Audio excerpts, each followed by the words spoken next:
E aí, pessoal, tudo bom? Quem fala aqui é o professor Cláudio Teixeira. Hoje vamos falar sobre simplificação de radicais, ainda na matéria de radiciação. Então vamos ver aí os três casos de simplificação, o que a gente pode fazer. Primeiro vamos me explicar o que é simplificar um radical. Então quando a gente tem uma raiz desse tipo, em que o índice e o expoente são números relativamente grandes, simplificar é transformar esses números em números menores. Tá? Então, quando a gente está fazendo algum exercício, existem três possibilidades aí de acontecer a relação entre o índice e o expoente do radicando. Então, o primeiro seria quando o índice e o expoente do radicando eles têm o mesmo número, né? Eles são iguais. Como esse exemplo aqui, né? Raiz quinta de 3 elevado a 5. Então você pode reparar que o índice é 5 e o expoente do radicando é 5. E aí a gente viu isso na aula sobre propriedade de radiciação, que a resposta é simplesmente a base. Então esse primeiro caso, como a gente já viu, entrou como uma das propriedades de radiciação, a gente não vamos falar sobre isso. Tá? Vamos pular esse porque já foi falado. No caso do índice, quando ele é maior do que o expoente do radicando, a gente vai ter aí duas possíveis opções. Tá? Então, uma seria quando, nesse exemplo aí, que é raiz de índice 12 de 3 elevado a 5, nós temos aí que o 12 e o 5, eles são o que a gente chama de primos entre si. Ou seja, o 12 e o 5 ali eu não posso fazer nada. Não posso simplificar, não tem nenhum número que divida os dois, então eu não posso resolver mais nada ali. Isso aí é o que eu digo que é o melhor dos casos, porque aqui nesse exemplo você não tem nada para fazer. Né? Você vai simplesmente deixar desse jeito. Então você não vai mudar, não vai fazer conta, não vai fazer nada. Você só pode repetir e continuar a conta repetindo somente essa raiz. Não tem nada para fazer.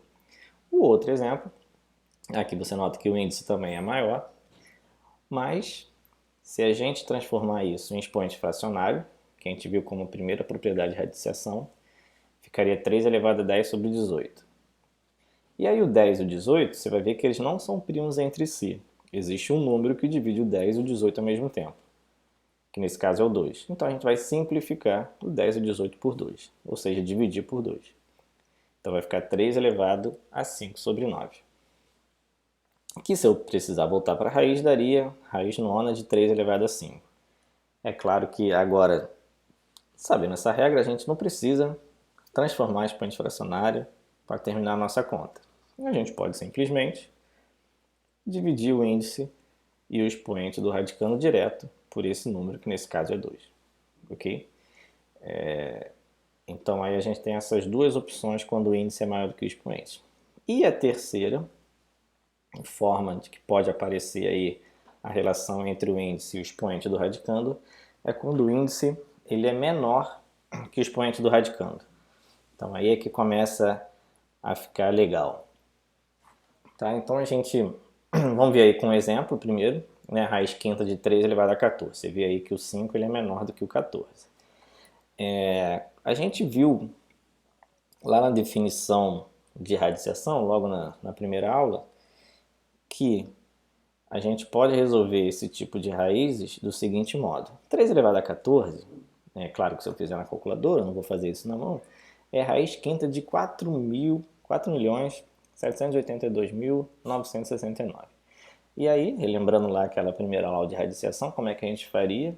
A gente pegaria esse número enorme, iria fatorá-lo e ver como ficaria essa fatoração. É claro que eu não vou fazer, porque ele já fez para mim. Na verdade, quando ele escreve 3 elevado a 14, ele fatorou esse número enorme por 3 e apareceram 14 números 3. E aí o que a gente fazia?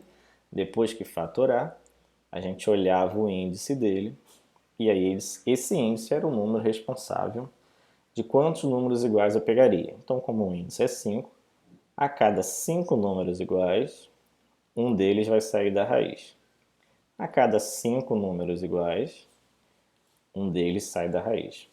E aqui que sobraram 4, né, eu não consegui formar um grupo de 5, esses 4 vão continuar dentro da raiz.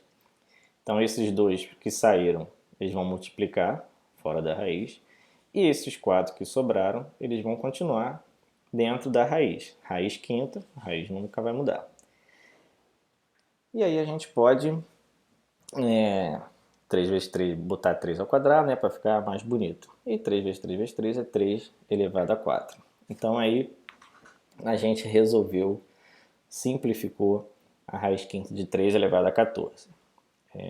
É claro que essa técnica, ela vale, ela é verdadeira, eficiente, só tem um único problema. Quando eu pego um exemplo como esse, né, raiz oitava de 4 elevado a 103, o que a gente faria? A gente pegaria esse 4 elevado a 103, que é um número enorme, né? Não vou fazer aqui porque é um número muito grande. Eu iria fatorar, na verdade já está fatorado, seriam 103 números 4, né? Seria 4 vezes 4 vezes 4 vezes 4 vezes 4, 103 vezes. E aí eu iria formar grupos de 8 números iguais, né? A cada 8 números iguais sairia 1. Então, a cada 8 4 sairia 1. A cada 8 4 sairia 1. Então, imagina fazer isso para 103 números. Ia ficar muito extenso. Tá? Então, a gente agora vai ver uma técnica para resolver isso de um modo mais simples. Então, eu vou voltar àquele exemplo anterior e vamos ver como é que vamos analisar com um pouco mais de cuidado. Se você reparar aqui a solução, você vai ver que a base nunca mudou, continuou 3, né? E a única coisa que mudou foram os expoentes. Tá? Então, e aí esses expoentes mudaram, mas eles mudaram com um certo padrão. Se você ainda não percebeu qual é esse padrão, eu vou explicar para vocês agora. Quando a gente fatorou o 3 elevado a 14, ficou 3 vezes 3 vezes 3 vezes 3, 14 vezes como ele mesmo deu. E aí eu formaria grupos de 5. Cada 5 iguais sai 1. Cada 5 iguais sai 1. Mas preste atenção no que a gente está fazendo. A gente tem 14 números 3, tira 5, tira 5, tira 5. Estamos dividindo em grupos de 5. Ou seja, na verdade a gente está fazendo uma conta de divisão. Ou seja, eu tenho 14 números 3 e estou dividindo por 5. Ou seja, 14 dividido por 5 vai dar 2. Olha lá, o 2 onde é que ele está indo? Está indo no número que sai da raiz. E 14 dividido por 5. 5 vezes 2 vai dar 10. Para chegar no 14, faltam 4.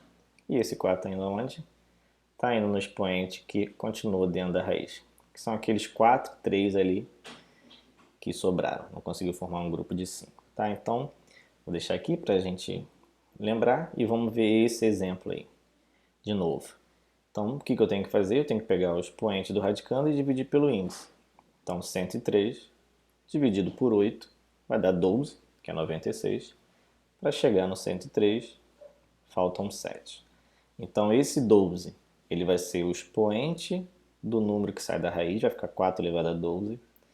E o 7 é o expoente do número que fica na raiz, que é o que não conseguiu formar 8 números para sair da raiz. Então, 4 elevado a 7 vai ficar dentro da raiz. Então, a resposta seria 4 elevado a 12, que é o 12 é o resultado da divisão. Raiz oitava de 4 elevado a 7, que o 7 é o resto da divisão. Tá, então, vou fazer só mais um exemplo, para ficar claro. Então, raiz de índice 9 de 5 elevado a 98, tem que pegar o 98 e dividir por 9. 98 por 9 vai dar 10, que é 90, 10 vezes 9 é 90. Para chegar a 98, faltam 8.